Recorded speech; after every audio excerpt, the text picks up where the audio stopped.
கரங்களை உயர்த்தி கத்திர சூத்திரமனோ கத்திர நல்லவர். ஹல்லேலூயா. வாசித்த அந்த சங்கீதம் அப்படியே வச்சுங்க. கார்டு நான் அடிக்கடி சொல்கிறேன், அந்த கார்டு நம்மகிட்ட இருக்கோ எடுத்து வச்சுங்க. 62ஆம் சங்கீதம் அதுதான் இன்றைக்கி நம்ம பார்க்க போகிறோம். அந்த தேவன் கொடுத்த வார்த்தை முதல்ல வாசிப்போம், அதற்கு பிறகு வரிசையை என்னென்னலாம் செய்வோம் பார்ப்போம். 5ஆம் வசனம், என் ஆத்துமாவே தேவனை நோக்கி அமர்ந்திரு. சொல்லுங்க, நான் நம்புகிறது அவராலே வரும். சொல்லுங்க வாயை திறந்து, நான் நம்புகிறது அவராலே வரும். My expectation. இன்னொரு இடத்துல பார்த்தா ஹோப்னு, ஈஸ் ஃப்ரம் ஹிம். அவர் இடத்துல தான் நான் நம்புறது வரும். நான் எதிர்பார்க்கிறது. எத்தனையோ மக்கள் குடும்பத்தில் புரியுதா, எத்தனையோ காரியங்கள் என்ன செய்கிறோம், எதிர்பார்க்கும். இது வந்தால் நல்லா இருக்கும், இது கிடைச்சா நல்லா இருக்கும், இது நடந்தால் நல்லா இருக்கும் நினைக்கிறோம்ல. இப்போ நல்லா கவனிங்க, நாம் ஆராதிக்கிற தேவன் நான் அடிக்கடி சொல்றது, நாம் நினைப்பதற்கும், சொல்லுங்க வாய் திறந்து, நாம் வேண்டிக் கொள்வதற்கும் மிக அதிகமாக நமக்கு செய்ய வல்லமையுள்ள தேவன். நீங்க அப்போ எதிர்பார்க்கிறதுக்கு மேல கர்த்தர் செய்வான். யோசேப்பு என்ன எதிர்பார்த்தாரு?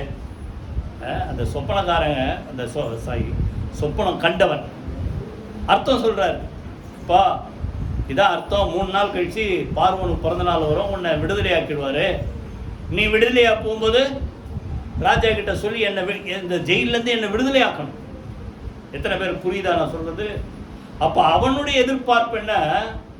யோசேப்பு ஜெயிலேருந்து விடுதலையானா போதும். அவன் நினைச்சிருப்பான், தாய் தகப்பன் வீட்டுக்கு போய் சேர்ந்துடலாம், கானான் தேசத்துக்கு போயிடலாம் அப்படி. அதே போல கவனிங்க, யோசேப்பு நினைச்சது அப்போ கம்மி, எதிர்பார்த்தது கம்மி. நடந்தது என்ன? பார்வோன் என்ன செய்தார் சொல்லுங்க? யோசேப்பை விடுதலை ஆக்கிறது மாத்திரம் இல்ல, அந்த தேசத்துக்கே அதிபதியாக கர்த்தர் உயர்த்தினார். கையில வீதி கர்த்தர் சூத்திரம் தான் சொல்றது. நீங்க எதிர்பார்க்கிறதுக்கு மேல கர்த்தர் செய்வார். ஆனா நல்லா என்ன செய்யணும், எப்போ அதெல்லாம் நடக்கணும்னா என்ன செய்யணும் தான் செய்தி. சரியா? நம்ம எதிர்பார்ப்புக்கு மேல கர்த்தர் எதிர்பார்ப்பு பெருசு. ஒரு 2 வசனம் வாசிங்க. எரேமியா 29ஆம் அதிகாரம் எடுத்துங்களா? எரேமியா 29 முதல்ல 11 வாசிங்க. எரேமியா 29:11. நீங்கள் எதிர்பார்க்கும் முடிவை உங்களுக்கு கொடுக்கும்படி நான் உங்கள் பேரில் நினைத்திருக்கும் நினைவுகளை அறிவேன், அது தீமைக்கல்ல நன்மைக்கே. அப்ப நல்லா கவனிங்க, நம்ம எதிர்பார்க்கிறோம். ஆண்டவர் சொல்றாரு, நீ எதிர்பார்க்கிறத உனக்கு கிடைக்கும்படி, அதான் சரியா அர்த்தம். நீ எதிர்பார்க்கிறத உனக்கு கொடுக்கும்படி உங்க மேல நான் நினைவா இருக்கிறேன். கைகளை வேதி கத்துல சோத்திரம் மூலமா. நிறைய நேரத்தில் நம்ம தோல்வி என்ன பிரச்சனை கவனிங்க, நம்ம எதிர்பார்ப்போம், ஒரு 2-3 மாசத்துல கிடைக்கலன்னா மறந்துடும், அதை ஜெபம் பண்ணுறதை விட்டுருவோம். ஆனா ஆண்டவர் சொல்றாரு, நான் நினைத்திருக்கிறேன், நீ என்கிட்ட கேட்டியே, நீ ஜெபம் பண்ணியே, எதிர்பார்த்தியே, நான் நினைச்சிருக்கிறேன், அதை நான் உனக்கு வாய்க்க செய்வேன். ஏன்னா உண்மையில் நான் வைத்திருக்கும் நினைவுகள் நன்மைக்கு ஏதுவா இருக்குது. அதுக்கு அடுத்து முந்தின வசனம் வாசிங்க, 10ஆம் வசனம். 29:10. பாபிலோனிலே 70 வருஷம் நிறைவேறின பின்பு நான் உங்களை சந்தித்து உங்களை இவ்விடத்துக்கு திரும்பி வர பண்ணும்படிக்கு உங்கள் மேல் என் நல்வார்த்தையை நிறைவேற பண்ணுவேன். சொல்லுங்க வாயத்தில் ஆண்டவர் சொல்றாரு, அவர் சொன்ன ஒரு வார்த்தை தரையிலே விழுந்து போக விடுவதில்லை. இப்போ ஆண்டவர் அவர் சொன்ன ஒவ்வொரு நல்ல வார்த்தை, எல்லா வார்த்தையும் நல்ல வார்த்தை தான். புரியுதா? நமக்குன்னா ரொம்ப உற்சாகப்படுத்துற மாதிரி ஒரு சில வசனம் இருக்கும், ஆனா எல்லாமே அவர் சொன்னது நல்ல வார்த்தை. அந்த நல்ல வார்த்தையெல்லாம் நிறைவேற செய்வார். ஏசாயால சொல்றாரு, அந்த வானத்திலிருந்து மழை பெய்து சும்மா திரும்பாது, அது என்ன செய்யும், பூமியில பயிரை முளைப்பிக்கிறது போல நான் சொல்ற ஒவ்வொரு வார்த்தையும் அது போல நடக்கும், சும்மா என்கிட்ட திரும்பி வராது. நான் எதுக்காக அந்த வார்த்தையை சொன்னேனோ, நான் அனுப்பின காரியம், சொல்லுங்க வாய் திறந்து, ஆகும்படி வாய்க்கும். இப்போ நீங்க எதிர்பார்க்கிறீங்க எத்தனையோ காரியம், வேலை, படிப்பு, பிள்ளைங்க படிப்பு, அடுத்தது குடும்பத்தில் நன்மைகள், பிள்ளை செல்வங்கள், அடுத்தது திருமண காரியங்கள், இப்படி கடன் பிரச்சனை எத்தனை பேருக்கு இருக்கு, இப்படி எத்தனையோ காரியங்கள், பிள்ளைகளுக்கு நல்ல சுகம் கிடைக்கணும், எத்தனையோ காரியங்கள் ஜெபம் பண்றீங்க, எதிர்பார்க்கிறீங்க, இதெல்லாம் கர்த்தர் செய்யணும். ஆண்டவர் சொல்றாரு, அவருடைய வார்த்தை எல்லாவற்றையும் செய்து முடிக்கும் சொல்றார். ஒரு நாளத்து வெறுமனே திரும்பாது. நான் எதற்காக அந்த வார்த்தையை அனுப்பினேனோ அந்த காரியம் ஆகும்படி வாய்க்கும். கையில் வேதிகத்துல சூத்திரம் பண்ணுவோமா? ஆண்டவர் சொல்றாரு, நாம் நம்புகிறது அவராலே வரும். புரியுதா? எப்படி வரும், நம்ம என்ன செய்யணும், அதான் முக்கியம். இதே சங்கீதம் அப்படியே வச்சிங்க, 62ஆம் சங்கீதம் அப்படியே வச்சிங்க. முதல்ல வாசிங்க. என்ன செய்யணும், கொஞ்சம் மாற்றி மாற்றி இருக்கும், நான் சொல்கிறேன். 8ஆம் வசனம் வாசிங்க. ஜனங்களே எக்காலத்திலும் அவரை நம்பும். சொல்லுங்க, வாயை திறந்து சொல்லுங்களேன். தான் முக்கியம். அப்படின்னா என்ன அர்த்தம்? பாட்டு பாடல, நான் நம்புவதற்கு ஒன்றுமில்லை என்றாலும் அப்போ நான் நம்புவேன் என் இயேசு ஒருவர். அப்படி அதான் அர்த்தம். எக்காலத்தில் நம்புங்கன்னா நடக்கிறதெல்லாம் நெகட்டிவா இருந்தாலும் நீங்க நினைக்கிற மாதிரி இல்லை, ஆப்போசிட்டா நடக்குது. நீங்க அப்படியே சொல்ல நினைக்கலாம், நான் ஒன்று நினைச்சா நடக்கிறது ஒன்று நடக்குது. இது எப்படி? அந்த அம்மா கேட்ட மாதிரி இது எப்படி ஆகும்? தேவதூதன் சொல்றாரு, தேவனாலே கூடாத காரியம் ஒன்றுமில்லை. கைகளை வேதிகத்துல சூத்திரம் பண்ணுவோமா? அவரால் முடியாதது ஒண்ணு இல்லை. நீங்க நம்பணும். இதை செய்ய கர்த்தருக்கு என்ன உண்டு? வல்லமை உண்டு. அவர் நிச்சயமா செய்து முடிப்பார். 138ஆம் செய்தி சொல்றாருல தாவீது, கர்த்தர் எனக்காக யாவையும் சொல்லுங்க செய்து முடிப்பார். நான் நம்புகிறது, நான் எதிர்பார்க்கிறது அவராலே வரும். யோபு அவ்வளவு பாடுகள் மத்தியில சொல்றாரு, எனக்குன்னு கர்த்தர் குறித்து இருக்கிறதை சொல்லுங்க அவர் நிறைவேற்றுவார். அப்போ அந்த எதிர்பார்ப்பு நமக்கு கிடைச்சா நீங்க எதிர்பார்க்கிறது நடக்கும். நீங்க அவரை நம்பினா நீங்க அவர்கிட்ட என்ன எதிர்பார்க்கீங்களோ அதுக்கு மேல கர்த்தர் செய்வார். கையில வேதிகத்துல சூத்திரம் பண்ணுமா? எரேமியால சொல்றாரு, ஆண்டவரை பார்த்து இவங்க சொல்றாங்க, நீர் மாம்சமான யாவருக்கும் தேவ. எரேமியா 32:17, நீர் மாம்சமான யாவருக்கும் தேவனாகிய கர்த்தர் உம்மாலே செய்யக்கூடாத அதிசயமான காரியம் ஒன்றுமில்லை. அது எரேமியாவுடைய அறிக்கை. ஏன்னா பார்த்தா சிறைப்பட்டு இருக்கிற நேரத்துல ஒரு நிலத்தை நீ பத்திரப்பதிவு பண்ணுவேன்ற. இவருக்கு ரொம்ப ஆச்சரியம், நாங்களே சிறைப்பட்டு இருக்க இப்ப வீட்டை வாங்குறது நிலத்தை வாங்குறதுன்னா. அப்போ சொல்றாரு ஆண்டவர், எல்லாமே அவரால் முடியும். அப்போ அந்த அறிக்கையை கேட்ட ஆண்டவர் சொல்றாரு, 27ஆம் வசனம் வாசிங்க. 32:27, நான் மாம்சமான யாவருக்கும் தேவனாகிய கர்த்தர் என்னாலே செய்யக்கூடாத அதிசயமான காரியம் ஒன்று உண்டோ? நீங்க ஒன்று இல்லைன்னா அவர் சொல்லுவார், என்னால செய்ய முடியாதது ஒண்ணு இல்லைன்னு அவர் ரிப்பீட் பண்ணுவார். அப்போ நம்ம இருதயத்துல நம்பிக்கை இருக்கணும். கர்த்தர் எல்லாவற்றையும் சொல்லுங்க செய்ய சொல்லுங்க, அவர் வல்லவர். புரியுதா? அந்த நம்பிக்கை. 37ஆம் சங்கீதத்துல பார்த்தா, கர்த்தரை நம்பி நன்மை செய். 37 சங்கீதம் 37:5 வாசிங்க யாராவது. 37:5, உன் வழியை கர்த்தருக்கு ஒப்புவித்து அவர் மேல் நம்பிக்கையாரு, அவரே காரியத்தை வாய்க்க பண்ணுவார். தீவினை செய்கிற மக்கள் மேல என்ன செய்யாத, எரிச்சல் ஆகாத. பின்னால் அப்போ உன் வழி, அதாவது முயற்சி செய்யறது நம்ம வேலை. சொல்லுங்க வாய் திறந்து, முயற்சி செய்யறது நம்ம வேலை, ஜெபம் பண்றது நம்ம வேலை. அவர்கிட்ட ஒப்பு கொடுத்துருங்க. ஏற்ற நேரத்துல அவரே காரியத்தை, சொல்லுங்க வாய் திறந்து, அவரே என்ன செய்வார் சொல்லுங்க, காரியத்தை வாய்க்க பண்ணுவார். நீங்க நம்பிக்கையோட காத்துருங்க, கர்த்தர் காரியத்தை வாய்க்க பண்ணுவார். நீங்க நம்புறது அவராலே வரும். ஏசாயால இன்னொரு வசனம் வாசிங்க. 26ஆம் அதிகாரம் 3, எல்லாருக்கும் தெரியும். உம்மை உறுதியாய் பற்றி கொண்ட மனதை உடையவன் உண்மையே நம்பி இருக்கிறபடியால் நீர் அவனை பூர்ண சமாதானத்துடன் காத்து. அப்படின்னு என்ன அர்த்தம்? இங்க கொஞ்சம் அங்க கொஞ்சம் இல்ல. ஒரு சில நேரத்துல ஒரு அவசரத்துக்கு ஒரு காசு வேணும்னா பொதுவாகவே மனிதர்கள் என்ன பண்ணுவாங்க, இவர்கிட்ட கேட்கலாமா, அவர்கிட்ட கேட்கலாமா, அங்க போலாமா, இங்க போலாமா, 10 பேரை நினைப்பீங்க. நீங்க 10 பேரை நினைக்க வேணா, ஒருத்தரே நமக்கு யார சொல்லுங்க, என் நம்பிக்கை அவரையே சொல்லுங்க வாய் தருது, நான் அவரையே நம்பி இருக்கிறபடியால். புரியுதா? அவரை தான் நம்பி இருக்கு, வேற நம்பிக்கை இல்லை. எனக்கு வழியே வேற இல்லை, அவர் தான். சொல்லுங்க வாய் திறந்து, எனக்கு வேற வழி இல்லை. சொல்லுங்க, சொல்ல மாட்டீங்களே. அவர் தான் எனக்கு வழி, அவர் தான் எனக்கு நம்பிக்கை. அவரே நம்பி இருக்கிறபடியால் பூர்ண சமாதானம் அப்படின்னு அர்த்தம். நினைக்கிறது நிறைவேறும். உங்க இருதயத்துல தேவ சமாதானம் ஆளுகை செய்யும். பின்னால சொல்றாரு, நான் கர்த்தராகிய யெகோவா தேவன். புரியுதா? ஆண்டவர் சொல்றாரு, எக்காலத்திலும் என்ன செய்யுங்க, நம்புங்க. கையில வீதி கர்த்தர் சூத்திரம் பண்ணுவோமா? அப்போ எந்த சூழ்நிலையிலும் ஜனங்களே சொல்லுங்க, எக்காலத்திலும் அவரை நம்புங்கள். யோபு சொல்றாரு, எல்லாம் என்ன சொல்றது, ஒரு வேதனை பாடு. அந்த 13 அதிகாரம் எடுத்து படிச்சு பாருங்க. சரீரம் முழுதும் வேதனை, சதையெல்லாம் என்னாச்சு, என்ன சொல்றது, அழுகி போற ஒரு நிலைமை. கொஞ்சம் சதை இருக்குதான், பல்ல மூடுறது கொஞ்சம் சதை இருக்கு.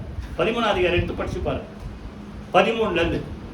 ஆனா அவர் சொல்றாரு, இந்த நிலைமையில அவர் என்னை கொன்று போட்டாலும் நான் அவர்கள் மேல என்ன சொல்லுங்க, வாய் திறந்து நம்பிக்கையாயிரு. இப்படி நம்பணும். நெகட்டிவா இருந்தாலும் சரி, புரியுதா, எதிரான காரியங்கள் நடந்தாலும் சரி, நம்ம நம்பிக்கையை விட்டுறக்கூடாது. நம்பினால் நம்புகிறதை கர்த்தர் வாய்க்க பண்ணுவார். அருமையான ஆபிரகாம் பத்தி பாத்தீங்கன்னா ரோமர்ல சொல்றார் 4ஆம் அதிகாரத்தில், புரியுதா, நம்புகிறதுக்கு அவனுக்கு ஏதுமில்லாத சூழ்நிலையிலே, சரீரம் செத்து போன சூழ்நிலையிலே, சாராளுடைய கர்ப்பம் செத்து போன சூழ்நிலையிலே கர்த்தர் வாக்குத்தத்தம் செய்தவர் அதை நிறைவேற்ற வல்லவர் என்று சொல்லி முழு இருதயத்தோடு என்ன செய்தான், நம்பிக்கையாய் விசுவாசித்தார். அதை என்ன செய்தான் சொல்லுங்க, பெற்றுக்கொண்டு. அப்போ நடக்கிறதெல்லாம் நெகட்டிவா இருந்தாலும், சான்ஸே இல்லைன்னு சொன்னாலும் நீங்க சொல்லணும், இதை கர்த்தரால செய்ய முடியும், இது கர்த்தரால வாய்க்க பண்ண முடியும். நான் எதிர்பார்ப்பு சொல்லுங்க, இப்ப நான் நம்புறேன், நான் எதிர்பார்க்கிறது கர்த்தராலே வரும். அப்போ முதல்ல சொல்லுங்க, நடக்கணும்னா தேவனை என்ன செய்ய, முழு இருதயத்தோட நம்புங்க. இரண்டாவது, அதிலே 8ஆம் வசனத்துல பின்பகுதி வாசி. அவர் சமூகத்தில் உங்கள் இருதயத்தை ஊற்றி விடுங்கள். தேவன் நமக்கு அடைக்கலமாய் இருக்கிறார். நல்லா கவனிங்க, வேற எங்கேயும் ஊத்தாதீங்க. ரொம்ப உங்களை நேசிக்கிறவங்க உங்களுக்கு தெரியும், இவங்ககிட்ட சொன்னா நமக்காக நிச்சயமா ஜெபம் பண்ணுவாங்க அப்படின்ற மக்கள் மத்தியில தான் நீங்க என்ன செய்யணும், உடைச்சி பேசணும். மற்றபடி மற்றவங்கிட்ட சொன்னீங்கன்னா பிரச்சனை தான். புரியுதா? 10 பேருக்கு போவோம். ஆனா நல்லா கவனிங்க, யார் எப்படியோ ஒரே ஒருத்தர் தான் நம்ம நம்பிக்கைக்கு உரியவர். அவர் தான் நாம் ஆராதிக்கிற தேவன். அவர் சமூகத்துல, தேவ சமூகத்துல வந்து, அதுக்குதான் சீக்கிரம் வாங்கன்றோம். பாட்டு பாடும்போது மனசுல வரும், பாடும்போது அந்த வார்த்தை, ஆண்டவரே இதுதான் என் வாழ்க்கையில் நடக்கணும், இதை தான் நான் எதிர்பார்க்கிறேன். ஆராதிக்கும் போது சொல்றோம்ல, வார்த்தைலாம் பேசுறோம்ல, அந்த வார்த்தை தான் நான் நம்புறேன். அப்போ உங்க இருதயம் அவரோட பேசணும். இருதயத்தை என்ன செய்ய, அவர் சமூகத்தில் ஊற்றணும். அப்படி இருந்தா அந்த வேண்டுதலை கர்த்தர் கேட்பார். கையில வீதி கர்த்தர் சூத்திரம் மூலமா அவர் சமூகத்திலே சொல்லுங்க, வாய் திறந்து. ரெண்டாவது, உங்க இருதயத்தை திறந்துருங்கன்ற, ஊற்றுங்கன்னு அர்த்தம். எதையும் மறைக்காதீங்க. என்ன செய்ய, இருதயத்தை திறந்து ஜெபம் பண்ணுங்க. அண்ணால் அப்படிதான் சாப்பிடாம சாப்பிடாம சாப்பிடாம எத்தனை வருஷமா இருந்து பார்த்தா, ஆனா ஒண்ணுமே நடக்கல. எப்ப நடந்தது? தேவ ஆலயத்தை தேடி, தேவ சமூகத்தை தேடி, இருதயத்தை ஊற்றி ஜெபம் பண்ண, உதடு அசைது, வார்த்தை வரல, சத்தம் வரல. அப்படின்னா என்ன அர்த்தம்? மனம் அவ்வளவு வேதனை. அடுத்த ஆள் அவங்கள துன்பப்படுத்துறாங்க, பேசி பேசி கொள்றாங்க. இன்னைக்கு உலகத்துல தான் கத்தி எடுத்து குத்துவாங்க, வார்த்தையிலே குத்திடுவாங்க நம்ம. அப்படிப்பட்ட சூழ்நிலையில் அந்த வேதனையோட தேவ சமூகத்துல, தேவ ஆலயத்தை தேடி வந்து சொல்லுங்க, இருதயத்துல பேசுறா. அவக்குள்ள மனசுல வேதனைகள் இருந்தபடினால சத்தம் வரல. ஏலி தப்பா புரிஞ்சுக்கிட்டாரு. ஆனா சொல்லுங்க, அந்த சத்தம் யாரு கேட்டு சொல்லுங்க, சத்தமே வரல. ஆனா அவன் மனசுல என்ன நினைக்கிறான், அப்போ இருதயத்துல என்ன நினைக்கிறான், அந்த இருதயத்தை அவர் சமூகத்துல பாதத்தில் ஊற்றி விட்டாலே அவளுக்கு என்ன தேவை என்பது யாருக்கு தெரியும்? கர்த்தருக்கு தெரியும். கைகளை வீதி கர்த்தர் சூத்திரமா நம்மளை ஆராதிக்கிற தேவன். சொல்லுங்க, அவர் சமூகத்துல வந்து இருதயத்தை ஊற்றி ஜெபம் பண்ணுங்க. அவன் என்ன செய்யணும் சொல்லுங்க, அவரை தேடி வரணும். கைகளை வீதி கர்த்தர் சூத்திரமா. ஆமா, அவர் சமூகத்துல இருதயத்தை நம்பி ஊற்று. புரியுதா? கர்த்தர் சொல்லுங்க, காரியத்தை வாய்க்க பண்ணுவார். எந்த காரியம் இருந்தாலும் சொல்லுங்க. கவனிங்க, இந்த சும்மா ஜெபம் பண்ற என்னை பொறுத்தவரைக்கும் எந்த ஜெபத்தையும் கர்த்தர் கேட்பார். ரொம்ப பலவீனமா இருக்கிறீங்க, முட்டி போட முடியல, உட்காந்து ஜெபம் பண்ணுங்க. உட்காரவே முடியல, படுத்த படுக்கையா வேதனையில இருக்கிறீங்க, வியாதியில இருக்கிறீங்க, படுத்த படுக்கையிலே நீங்க ஜெபம் பண்ணாலும் கர்த்தர் கேட்பார். அதுக்காக படுத்துக்கிட்டே ஜெபம் பண்ண நான் சொல்றேன்னு நினைக்காதீங்க. அப்படின்னா என்ன அர்த்தம்? ஏதோ ஒன்று ஆண்டவர்கிட்ட நீங்க என்ன செய்யணும், அந்த கனெக்ஷன் இருந்துகிட்டே இருக்கணும். புரியுதா? இப்போ எப்படி பண்ணாலும் ஜெபம் பண்றதை கர்த்தர் கேட்பார். ஆனா எந்த ஜெபத்துக்கு அதிகமா பலன்னா, இருதயத்தை திறந்து உடைத்து அவர் சமூகத்துல நீங்க ஜெபம் பண்ற ஜெபத்துக்கு கர்த்தர் பதில். அப்பனா என்ன அர்த்தம்? ஜெபம் பண்ணும்போது நம்ம உள்ள உடையணும். ஆண்டவர் சொல்றாரு ஏசாயா 57:15 நினைக்கிறேன், நானே சொல்லிடுறேன், கவனி. உன்னதத்திலே வாசம் பண்ணுகிற தேவன் யார் பக்கத்துல வாசம் பண்றாரா? யார் இருதயம் நொறுங்குண்டு என்னை நோக்கி பார்க்கிறாரோ, யார் உள்ளம் உடைந்து என்னை நோக்கி பார்க்கிறாரோ அவங்க பக்கத்துல நான் இருக்கிறேன். கைகளை நீதி கர்த்தருக்கு ஸ்தோத்திரம் பண்ணணும். யோசியா ராஜா பத்தி பாத்தீங்கன்னா, இப்போ நேத்து ரெகுலரா படிக்கும்போது 2 ராஜாக்களும், யோசியா ராஜா ஆலயத்தெல்லாம் சீர்படுத்தும் போது ஆலயத்துல தேவனுடைய புஸ்தகம், வேத பிரமாணம் இருக்குது, நியாய பிரமாண புஸ்தகம். அதை கொண்டு வந்து படிச்ச உடனே அதுல வந்து நியாய தீர்ப்பெல்லாம் எழுதி இருக்குது. இந்த ஜனங்கள்லாம் இப்படி போயிட்டாங்க, அதனால இந்த தேசத்தின் மேல ஒரு நியாய தீர்ப்பு தருவேன் அப்படி உடனே இந்த யோசியா ராஜாவுடைய இருதயம் உடையுது. ஐயோ நாங்க இப்படி பண்ணிட்டோமே, தப்பு பண்ணிட்டோமே, இந்த தேசம் உங்களை விட்டு எவ்வளவு தூரமா போயிடுச்சு அப்படின்ட்டு உள்ளம் உடைந்த உடனே அங்க ஒரு தீர்க்கதரிசி உள்தால் நினைக்கிறேன், அந்த அம்மா மூலமா ஆண்டவர் பேசுறாரு. என்ன பேசுறாரு? நீ எனக்கு முன்பாக, அங்க ஒரு வார்த்தை இருக்கும், உன் இருதயம் இலகி. சொல்லுங்க வாயை திறந்து. அப்ப நல்லா கவனிங்க, நம்ம ஜெபம் பண்ற நேரத்தில் நம்ம இருதயம் என்ன செய்யணும் சொல்லுங்க? இலகணும்னு அர்த்தம் அடைக்க கூடாது, கடினமா இருக்க கூடாது. நான் சொல்ற புரியுதா? இருதயத்தை உடைச்சு இலகி வேண்டுதல் செய்தபடினாலே உன் காலத்திலே நான் சமாதானத்தை தருவேன், உனக்கு பின்னால் அப்படிலாம் நடக்கும். இப்ப நல்லா கவனிங்க, ஜெபம் பண்றது நல்லது, ஆனா எப்படி ஜெபம் பண்ண சொல்லுங்க? இருதயத்தை சொல்ல மாட்டீங்களா? இருதயத்தை ஊற்றி அவர் சமூகத்துல ஒரு இருதயத்தை என்ன செய்யுங்க? ஊற்றி விடுங்கள். புலம்பல்ல பாத்தீங்கன்னா சொல்றார், முதற் சாமத்தில் எழுந்து கைகளை அவருக்கிடத்தில் ஏறிடு, சொல்ல உன் பிள்ளைகளுக்காக அவரை நோக்கி என்ன செய்? கூப்பிடு. இன்னொன்னு கண்ணீர் விடு. முதல்ல சொல்லுங்க, ஜெபம் முதல்ல என்ன சொல்ல மாட்டீங்களா? எந்திரிக்கணும். 2வது சொல்லுங்க, கைகள் அவரிடத்தில் என்ன செய்யணும்? ஏறெடுக்கும். 3வது இருதயத்தை, புலம்பல் 2 அதிகாரம் அந்த வசனம் நோட் பண்ணீங்க, நீங்க அப்புறம் படிச்சு பாருங்க. 2 அதிகாரம் 18-19. புரியுதா? இருதயத்தை அவர் சமூகத்தில் என்ன செய்யுங்க? ஊற்றி விடுங்கள். புரியுதா? 3வது கண்ணீர் விடுங்கள். எல்லா ஜெபத்துக்கும் பதில் உண்டு, ஆனா நீங்க பைபிள் எடுத்து படிச்சு பாருங்க, அழுகையோட எத்தனை பேர் ஜெபம் பண்ணாங்களோ அந்த காரியம் உடனே நடந்தது. அதுக்காக அழுது ஜெபம் பண்ணுங்க சொல்ல, அதாவது நம்மளை அறியாமலே, புரியுதா, ஜெபம் பண்ற நேரத்தில் நம்ம வேதனை தாங்காம கண்ணீர் விட்டீங்கன்னா அதுக்கு சீக்கிரத்துல கர்த்தர் பதில் தருவார். ஏன்னா ஒவ்வொரு கவுண்டிங் கர்த்தர் கணக்குல வச்சிருக்கிறார். கையில வீதி கர்த்தர் சோத்திரம் பண்ணுவோமா? புரியுதா? 2வது காரியம் சொல்லுங்க, அவர் சமூகத்துல சொல்லுங்க, உன் இருதயத்தை ஊற்றிவிடு. 3வது சீக்கிரமா பார்த்து முடிப்போம். 5ஆம் வசனம் வாசி. நான் நம்புகிறது அவராலே, அது நம்ம பார்த்தோம். இப்போ 3வது என்ன சொல்றாரு? என் ஆத்துமாவே சொல்லுங்க, தேவனையே நோக்கி சொல்லுங்க, அமர்ந்திரு, வெயிட் இன் சைலன்ஸ், அவருக்கு காத்திரு, அமைதியா அமர்ந்து. 1ஆம் வசனத்துல அப்படிதான் சொல்றாரு, தேவனே, 1ஆம் வசனம் வாசிங்க, தேவனையே நோக்கி என் ஆத்துமா அமர்ந்து இருக்கிறது, அவராலே என் ரட்சிப்பு. இது அவரால நான் நினைக்கிறது வரும். முதல் வசனத்துல அவரால் என் ரட்சிப்பு வரும். என் ஆத்துமா சொல்லுங்க, தேவனையே நோக்கி என்ன செய்? அமர்ந்து இருக்கிறது. ஒரு சில நேரத்துல நம்ம அமர்ந்திருந்தா அவர் செய்வார். நீங்கள் 46ஆம் சங்கீதம் தான் போட்டிருக்கு, சொல்லுங்க, நீங்கள் நீ அமைதியா இருந்து நான் செய்யறத பாருன்றாரு. நீங்கள் அமர்ந்திருந்து நானே தேவன் என்பதை அறிந்து கொள்ளுங்கள். ஜாதிகளுக்குள்ளே உயர்ந்திருப்பேன், ஜனங்களுக்குள்ளே உயர்ந்திருப்பேன். கர்த்தர் உங்க வாழ்க்கையில அதிசயமான காரியத்தை செய்யணும்னா அவர் செய்கிற வரைக்கும் சொல்லுங்க, அமைதியா காத்துருங்க. சொல்லுங்க, வாய் திறந்து சொல்ல மாட்டேங்க. அமைதியா காத்து செய்து முடிக்கிற வரைக்கும் வெயிட். போன வாரம் கூட அந்த வார்த்தை ரொம்ப என்னை தொட்டுது. புரியுதா? கர்த்தர் அந்த காரியத்தை செய்யறதுக்கு என்ன செய்யுங்க? காத்திருக்கிற மக்களுக்கு கர்த்தர் உயர்த்துவார். புரியுதா? இங்க நீ அது நினைக்கிறது நடக்கிற வரைக்கும் அவர் சமூகத்திலே அமர்ந்து காத்துரு. அப்படின்னு என்ன அர்த்தம்? அவர் பாதத்தில் உட்கார்ந்து ஜெபம் பண்ணிட்டே இரு, வெயிட் பண்ணு. காத்திருக்கிறவர்கள் கர்த்தர் செய்வார். ஒரு வசனம் வாசிங்க, அப்போதும் புரியும்.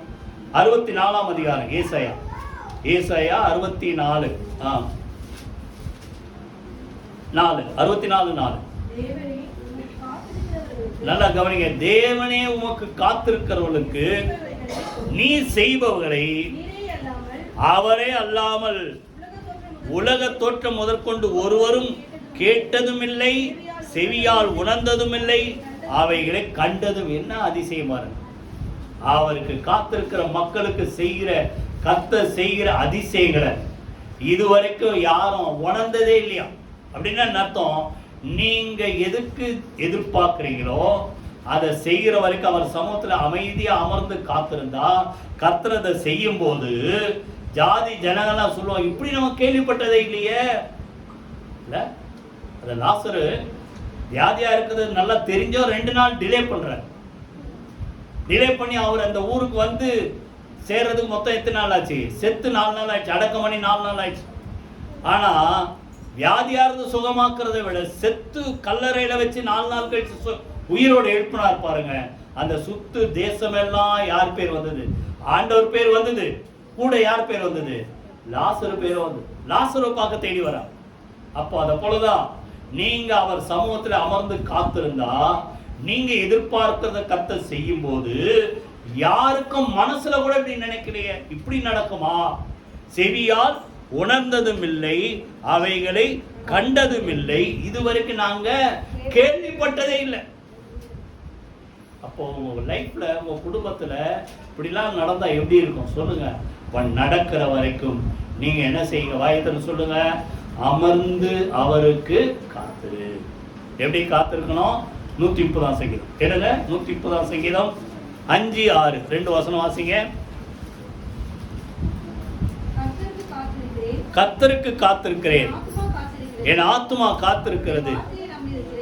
நல்லா கவனிங்க. சும்மா காத்திருக்கிறது இல்ல, அவர் வார்த்தை. அதாவது இப்ப வந்து கேட்டீங்கல்ல, உங்க மனசுல தொட்டுச்சு அந்த வார்த்தை, நான் நம்புகிறது அவரால். இந்த வார்த்தை சொல்லி சொல்லி சொல்லி உட்கார்ந்துக்கிட்டு தியானம் பண்ணி அவர் சமூகத்துல வார்த்தையை நம்பி காத்திருக்கு. என் ஆத்துமா காத்திருக்கிறது. சொல்லுங்க 5ஆம் வசனத்துல, அவர் வார்த்தையை நம்பி இருக்கிறேன். எப்படி எது வரைக்கும் காத்திருப்பேன்? 6ஆம் வசனத்துல, எப்பொழுது விடியும் என்று விடியற் காலத்துக்கு காத்திருக்கிற ஜாமக்காரரை பார்க்கிலும் அதிகமாய் என் ஆத்துமா ஆண்டவருக்கு காத்திருக்கிறது. நல்லா 2 விஷயம். ஜாமக்காரன் கிழக்கே பார்த்து நிற்பான், வாட்ச்மேன். ஏன்? பொழுது விடிஞ்சா என் வேலை முடிஞ்சுது. புரியுதா? அப்போ அவன் நோக்குகிற திசை அது என்ன சொல்லுங்க? தேவனையே நோக்கி. அவன் எதை பார்க்கறான்? வெளிச்சம், சன் லைட் எங்க வரும் அதே பார்த்துறப்போ உங்களுக்கு எங்கிருந்து வழி வரணும்? ஆண்டவர்கிட்ட இருந்து. அவரை நோக்கி பார்த்துருங்க. 2வது, அவனுக்கு ஒரு நம்பிக்கை இருக்குது. இப்போ மணி 4:30, விடிய கால 4:30, இப்போலாம் 5:30 பொழுது விடிஞ்சுது, ஸ்ட்ரீட் லைட்லாம் ஆஃப் பண்ணிடுறான். புரியுதா? அப்போ நல்லா தெரியும், இன்னும் கொஞ்ச நேரத்துல சொல்லுங்க, வாயத்திர சொல்லுங்க, புரிஞ்சுதா இல்லையா? இன்னும் கொஞ்ச நேரத்துல வெளிச்சம் வந்துடும், இன்னும் கொஞ்ச நேரத்துல பொழுது விடிஞ்சிடும். அதே போல உங்க வாழ்க்கையில நீங்க நடக்கிறது இப்ப சீக்கிரத்துல நடக்குன்ற நம்பிக்கையோட நீங்க தேவனை நோக்கி காத்திருந்தா நிச்சயமா பொழுது விடியுன்ற மாதிரி நிச்சயமா கர்த்தர் உங்க வாழ்க்கையில என்ன செய்வார் சொல்லுங்க? செய்து முடிப்பார். அதை முடிக்கிற வரைக்கும் உங்க இருதயம் சோர்வடையாதபடிக்கு திடமனதாய் 27ஆம் சங்கீதத்துல சொல்றாருல, சொல்லுங்க, கர்த்தருக்கு காத்திரு. சொல்லுங்க, இருதயம் சொல்லுங்க, திடமனதாய் இருந்து கர்த்தருக்கு காத்து நடக்கிற வரைக்கும் நிச்சயமா கர்த்தர் செய்து முடிப்பார். நான் நம்புகிறது அவராலே வரும்னு சொல்லி நம்பிக்கையோட அவர் சமூகத்துல என்ன செய்யுங்க? அமர்ந்திருந்து காத்திரு. 3 பார்த்தோமா? நம்புங்க. 2வது, இருதயத்தை ஊற்றி விடுங்க. 3வது சொல்லுங்க, அமர்ந்திருந்து செய்கிற வரைக்கும் காத்திருங்க. 4வது 10ஆம் வசனம் வாசி. 62ஆம் சங்கீதம் 10ஆம் வசனம். கொடுமையை நம்பாதிருங்கள், கொள்ளையினால் பெருமை பாராட்டாதிருங்கள். ஐஸ்வர்யம் விருத்தியானால் இருதயத்தை அதன் மேல வைக்காதீங்க. இன்னைக்கு நிறைய பேர் பிரச்சனை கவனிங்க. நடக்கணும் நடக்கணும் நடக்கணும்னு நினைப்பான். ஆனா அது வந்த உடனே அதை பெருசா வச்சு யாரை விட்டுருவாங்க? யார சொன்னது? யாரை விட்டுருவாங்க? ஆண்டவரை விட்டுருவாங்க. நிறைய பேர் வாழ்க்கையில பார்த்துருக்குறேன். புரியுதா? இதுக்காக உழுந்தடிச்சு ஜெபம் பண்ணுவான். ஆனா நடந்தவன ஆண்டவரை மறந்துடுவான். ஓ, கர்த்தர் எல்லாத்தையும் செய்வார். அவர் தான் எல்லாத்தையும் செய்து முடிக்கிறவர். அவர் தான் எல்லாத்தையும் வாய்க்க பண்ணுகிறவர். அவர் தான் எல்லாத்தையும் கொடுக்கிறவர். நீங்க நினைக்கிறது அவர் தான் செய்து முடிப்பார். ஆனா ஒண்ணு, அது நடந்த பிறகு யாரை மறந்துடாத? ஐஸ்வர்யம் விருத்தியானால் அது மேல உன் நம்பிக்கை வச்சிடாத. உபாகமத்துல ஒரு 2-3 வசனம் வாசிங்க, அப்பதான் அதனுடைய அர்த்தம் புரியும். 8ஆம் அதிகாரம் எடுத்துங்க. உபாகமம் 8ஆம் அதிகாரம் 8ஆம் அதிகாரம் 12ஆம் வசனம் முதல்ல வாசிங்க.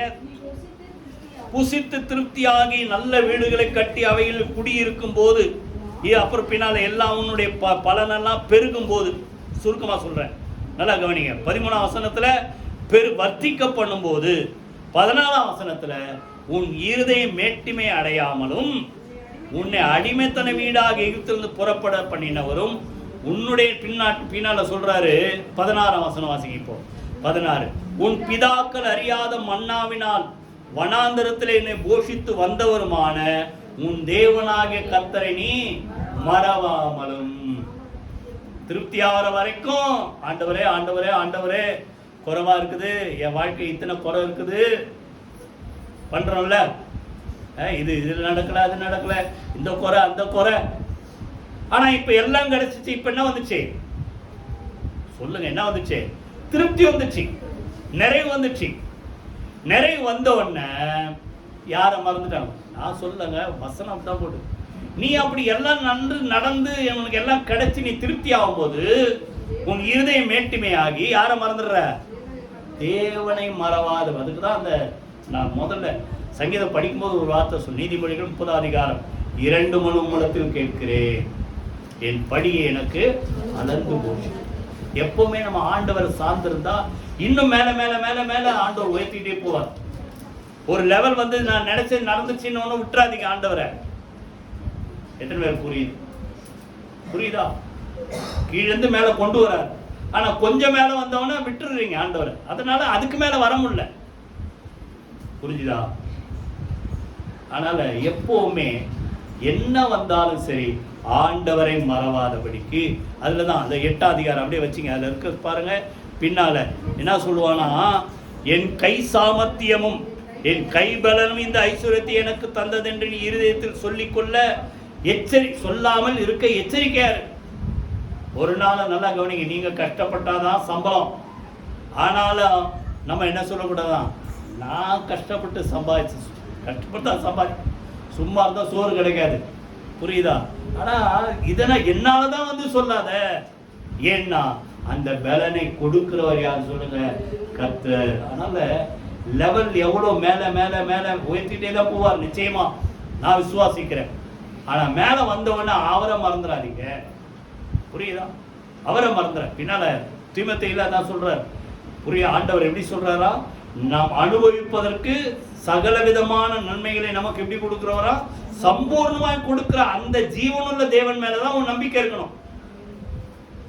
எரேமியால சொல்றார், மாம்சமானதை புயலமாக்கி கொண்டு, புரியுதா, கர்த்தரை விட்டு விடுகிற மனுஷன் சபிக்கப்பட்டவன். 5ஆம் வசனம் 17:5.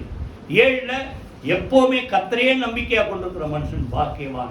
அவன் தான் நீர்க்கால் ஓரமாய் நடப்பட்டு தன் காலத்திலே கனியை தருகிற இலையுதிராது இருக்கிற மரத்தை போல. கையில் வீதி கர்த்தர் சூத்திரமும். அப்ப நல்லா கவனிங்க. 4வது, நம்ம லெவல் மேல வரும்போது யாரை மறந்துடக்கூடாது சொல்லுங்க? கர்த்தரை மறந்துடாதீங்க. ஐஸ்வர்யத்தை நினைக்காதீங்க, சம்பாத்தியத்தை நினைக்காதீங்க, வர்ற நன்மையை நினைக்காதீங்க. எல்லாம் கர்த்தர் தான் கொடுக்குறாரு. ஆனா அது மேல உன் கண்ணு போகக்கூடாது. 4வது. 5வது முடிக்கிறேன். 5வது 11ஆம் வசனம், 62ஆம் சங்கீதம் 11ஆம் வசனம். தேவன் ஒரு தரம் விளம்பினார், 2 தரம் கேட்டு இருக்கிறேன், வல்லமை தேவனுடையது. இதை நான் முன்னாடியே கொஞ்ச நேரம் சொல்லிட்டேன். அவருக்கு எல்லாவற்றையும் செய்ய சொல்லுங்க வல்லமை உண்டு. மரியாள், இது எப்படி ஆகும்? கல்யாணமே ஆகலையே, புருஷனுடைய ஐக்கியமே இல்லையே. ஆனாலும் ஆண்டவர் என்ன சொல்றாரு? தேவனாலே கூடாத காரியம் ஒன்றுமில்லை. இப்போ நல்லா கவனிங்க. இப்போ நம்ம என்ன நினைக்கணும்? நான் எதிர்பார்க்கிறத கர்த்தர் கொடுப்பார். சொல்லுங்க வாயை திறந்து, நான் எதிர்பார்க்கிறது அவராலே வரும். அப்போ இப்ப நல்லா கவனிங்க. என்ன ரெண்டாவது அறிக்கை? நான் நம்புகிறதை செய்வதற்கு அவர் வல்லவர். சொல்லுங்க வாயை திறந்து, நான் நம்புகிறதை செய்வதற்கு அவர் வல்லவர். வல்லமை சொல்லுங்க, திருப்பி சொல்லுங்க, வல்லமை தேவனுடையது என்பது. அப்படின்னு அர்த்தம்? அவருடைய வல்லமை மேல, அவருடைய பவர் என்னன்னா எபிலிட்டி, அது மேல உங்க நம்பிக்கை வைங்க. இதை செய்ய அவருக்கு வல்லமை உண்டு. சுருக்கமா ஒரு சம்பவத்தை சொல்றேன், நீங்க நோட் பண்ணி. மத்தேயு 9ஆம் அதிகாரத்தில் 2 குருடர் வராங்க, 27 to 30 வரைக்கும் ஷார்ட்டா சொல்றேன். 2 குருடர் வந்து ஆண்டவர் நோக்கி கூப்பிடுறாங்க, ஆண்டவரே தாவீதின் குமாரன் எங்களுக்கு இறங்கும். உடனே அவர் கேட்கிற, உங்களுக்கு என்னப்பா வேணும், என்ன செய்யணும்? என்ன சொல்றாங்க? எங்கள் கண்களை திறக்கணும், பார்வை அடையணும். ஆண்டவர் சொல்லியிருக்கிறாருன்னா கரெக்டா ஜெபம் தான் அவங்களுக்கு புரிஞ்சிச்சு. எதுக்கு வந்திருக்கிறாங்க? கண் பார்வை வேணும். உடனே சரி கண் பார்வை வந்துடும், சுகமாயிடும் சொல்ல ஒரு கேள்வி கேட்கிறாரு. என்ன கேட்கிறாரு? இதை செய்ய எனக்கு வல்லமை உண்டென்று நீங்கள் விசுவாசிக்கிறீங்களா? அவருக்கு தெரியுங்க, அவருக்கு எல்லாம் செய்வாரு. ஆனா நம்ம அறிக்கையை அவர் பார்க்கிறார், இது அவரால செய்ய முடியும். ஒருவேளை நான் என்னுடைய ஞானத்துல, என்னுடைய திறமையில, என்னுடைய எக்ஸ்பீரியன்ஸ்ல இதெல்லாம் நடக்க சான்ஸே இல்லைன்னு நான் நினைச்சாலும், ஆனா இத யாரால செய்ய முடியும்? சொல்லுங்க வாய் திறந்து, அவரால செய்ய முடியும். அவர் கேட்கிறாரு, இதை செய்ய எனக்கு வல்லமை உண்டென்று நீங்கள் நம்புறீங்களா, விசுவாசிக்கிறீங்களா? நீங்க நம்பனா, ஆமாண்டவரே விசுவாசிக்கிறோம் சொன்னாங்க. அப்ப சொல்றாரு, உன் விசுவாசத்தின்படி உங்களுக்கு ஆக கடவுள். நீ எந்த அளவுக்கு விசுவாசிக்கிற அந்த அளவுக்கு உனக்கு தெளிவான பார்வை ஆண்டவர் தரும். அதே போல நீங்க எந்த அளவுக்கு நம்புறீங்களோ அந்த அளவுக்கு கர்த்தர் செய்வார். அவர் எது மேல நம்பிக்கை வைக்கணும் சொல்லு? அவருடைய வல்லமை மேல. அவருடைய வல்லமை எங்க இருக்குது? இங்கதான் இருக்கு. எங்கெல்லாம் தேவனை தேடி வந்து ஆராதிக்கிறோமோ அங்கே பிணியாளிகளை சுகமாக்கத்தக்கதாக கர்த்தருடைய வல்லமை விளங்கி. லூக்கா 5ஆம் அதிகாரம் ஆண்டவர் உபதேசம் பண்றார். இப்ப நம்ம பேசுறதெல்லாம் என்னது சொல்லுங்க? என்னுடைய வார்த்தை இல்லை, பைபிள்ல இருந்து நான் படிக்கிறேன். பைபிள்ல இருந்து படிச்சாலும் இந்த வாரம் முழுசும் சொல்லுங்க, ஒவ்வொரு நாள் ஆண்டவர் கொடுக்கிற வார்த்தையை தான் நோட் பண்ணி இன்னைக்கு உங்களுக்கு சொல்றேன். அப்போ சொன்ன வார்த்தையை நான் பேசும்போது இங்க என்ன உண்டு சொல்லுங்க? தேவனுடைய வல்லமை விளங்குகிறது. இந்த வல்லமை நம்ம பார்க்கணும்னா என்ன செய்யும்? இந்த வல்லமையை நம்ம பார்க்கணும்னா என்ன செய்யும்? முடிச்சிரு அதோட. சங்கீதம் 63 இந்த பக்கத்துல வச்சுங்க. 62 வச்சிருக்கீங்க கார்டு. 63ஆம் சங்கீதம் 2ஆம் வசனம் யாராவது வாசிங்க. இப்படியே பரிசுத்த ஸ்தலத்தில் உம்மை பார்க்க ஆசையாயிருந்து ஒரு வல்லமையும் ஒரு மகிமையும் கண்டேன். ஆண்டவர் வல்லமை பார்க்கணும்னா எங்க வரணும் சொல்லுங்க? இப்படி எப்படின்னு அர்த்தம்? வீட்டுல இருந்தே உள்ள போனோம்னா ஆண்டவர் வல்லமை நான் பார்க்கணும். எத்தனை பேர் புரியுது? இப்படி என்ன அதான் அர்த்தம். என்ன சொல்லப்போனா சனிக்கிழமையே நீங்க எதிர்பார்க்கணும், நாளைக்கு நான் சர்ச்சுக்கு போவேன், கர்த்தருடைய வல்லமை நான் பார்க்கணும், கர்த்தருடைய மகிமை நான் பார்க்கணும். கர்த்தருடைய மகிமை சொல்லுங்க, வெளியரங்கமாகும் மாம்சமான யாவும் அதை ஏகமாய் காணும். புரியுது? அதை போல உம்மை பார்க்க ஆசையான ஓடி வந்தா எத்தனை பேர் ஓடி வந்தீங்க? பாடும்போது வந்தவங்க எத்தனை பேர்? உள்ள வரும்போதே அந்த குட்டி பையன் தான் மறக்கவே மறக்க முடியும். யாரு? Alvin Alan. உள்ள வரும்போது ஓடி வரும். அதை போல எத்தனை பேர் ஓடி வரணும்? இங்க வந்து ஓடுறது பெருசு இல்லை, வீட்டுல இருந்து மணி ஆச்சு 9 மணி சர்ச்சு, 9 மணிக்கு நீங்க ஓடணும், ஓட ஆரம்பிக்கணும். அப்போ உங்க ஓட்டை இங்க வந்து நிற்கும், 9 மணிக்கு இங்க வந்து நிற்கும். எத்தனை பேர் புரியுது? அப்படி நீங்க அவரை பார்க்க ஓடி வந்தா இங்க வந்தவனே எதை பார்ப்பீங்க? சொல்ல மாட்டீங்க. எதை பார்ப்பீங்க? கர்த்தருடைய வல்லமையும் மகிமையும் கண்டேன். கையில வைத்து கர்த்தருடைய சூத்திரம் 5வது சொல்லுங்க, அதை செய்ய அவருக்கு வல்லமை உண்டுன்னு நீங்க நம்பணும். எல்லாரும் சேர்த்து ஜெபம் மூலமா எழுந்து கர்த்தருடைய சூத்திரம் மூலமா நான் நம்புகிறது சொல்லுங்க. விசுவாசோட அறிக்கை பண்ணுங்க. என்னென்ன எதிர்பார்க்குறீங்களோ, ஒருவேளை உங்களுக்கு அது அதிசயமா நினைக்கிறோம், உங்களுக்கு இதெல்லாம் நடக்குமா நினைக்கலாம். ஆனா கர்த்தராலே கூடாத காரியம் ஒன்றுமில்லை. நான் எதிர்பார்க்கிறது, சொல்லுங்க, வாய்த்தர அறிக்கை செய்யுங்க. அப்படி என்ன எதிர்பார்க்கிறீங்க? கர்த்தர் செய்து முடிப்பார். ஹல்லேலூயா. கர்த்தர் எனக்காக யாவையும் செய்து முடிப்பார். என்னால செய்யக்கூடாத அதிசயமான காரியம் ஒன்றொன்றோட்டு ஆண்டவர் கேட்கிறார். நான் நம்புகிறது அவராலே வரும். முதல்ல தேவன் மேல நம்பிக்கை வைங்க. ரெண்டாவது, இருதயத்தை உடைத்து அவர் சமூகத்தில் ஊற்றி ஜெபம் பண்ணுங்க. மூணாவது, அவர் சமூகத்தில் அமர்ந்து காத்துருங்க. நாலாவது, சொல்லுங்க, கர்த்தர் கொடுக்கிற நன்மைகள் மேலேயோ இல்ல ஐஸ்வர்யத்தின் மேலேயோ அந்த எதிர்பார்ப்பு மேல உங்க நம்பிக்கை வைக்காதுங்க, செய்கிற ஆண்டவர் மேல நம்பிக்கை வைங்க. அஞ்சாவது, இதையெல்லாம் செய்து முடிக்க அவருக்கு வல்லமை உண்டு, அவரால் முடியும். நம்புங்க. கர்த்தர் எல்லாவற்றையும் நம்புகிறதை கர்த்தர் வாய்க்க பண்ணுவார். கரங்களை வைத்து கர்த்தரை ஸ்தோத்திரம் பண்ணுவோமா? எப்பேற்பட்ட காரியமா இருந்தாலும் சரி, இதுவரைக்கும் நடக்காததை நீங்க கேட்டாலும் கர்த்தராலே ஆகாத காரியம் ஒன்றுமில்லை. கரங்களை வைத்து கர்த்தரை ஸ்தோத்திரம் பண்ணுவோமா? நன்றி தகப்பனே, நீர் கொடுத்த வார்த்தைக்காக நாங்கள் நன்றி செலுத்துறோம். நான் நம்புகிறது அவராலே வரும் சொல்லி ஒரு நம்பிக்கையோடு அந்த சங்கீதக்காரன் சொன்னது போல எத்தனையோ வாரங்கள்ல, எத்தனையோ மாசங்கள்ல, எத்தனையோ வருஷங்களாக ஆண்டவரே நம்முடைய பிள்ளைகள் எந்தெந்த காரியம் நடக்கணும், கிடைக்கணும் அப்படின்ட்டு கர்த்தாவே எதிர்பார்த்திருக்கிறார்களோ அந்த எதிர்பார்ப்புகளை கர்த்தர் வாய்க்க பண்ணுவீராக. எப்பேற்பட்ட காரியமா இருந்தாலும் உம்மாலே கூடாத அதிசயமான காரியம் ஒன்றுமில்லை. ஆண்டவரே, உண்மையில நாங்கள் வைத்திருக்கிற அந்த நம்பிக்கை கர்த்தர் கனப்படுத்தும்படியாக, உம்மை நம்பி இருக்கிற மக்கள் வெட்கப்பட்டு போகாதபடி அற்புதங்களை அதிசயங்களை செய்ய வல்லவர். இதை செய்ய உம்மாலே கூடும் சொல்லி நம்பிக்கையோடு அறிக்கை செய்கிறோம். கர்த்தர் எல்லாவற்றையும் செய்து முடிப்பீராக. நாமத்தை மகிமைப்படுத்தும் இயேசு கிறிஸ்துவின் ஜீவனுள்ள ஜெயமுள்ள நாமத்தில் ஜெபிக்கிறோம் நல்ல பிதாவே. ஆமென், ஆமென். நம்முடைய கர்த்தராகிய இயேசு கிறிஸ்து கிருபை, பிதாவாகிய தேவனுடைய அன்பும் பரிசுத்த ஆவியானவருடைய அந்யோன்ய ஐக்கியம் நம் அனைவரோடு சகல பரிசுத்த அனைவரோடும் ஆண்டவராகிய இயேசு கிறிஸ்து வர்க்கமற்று இருப்பதாக.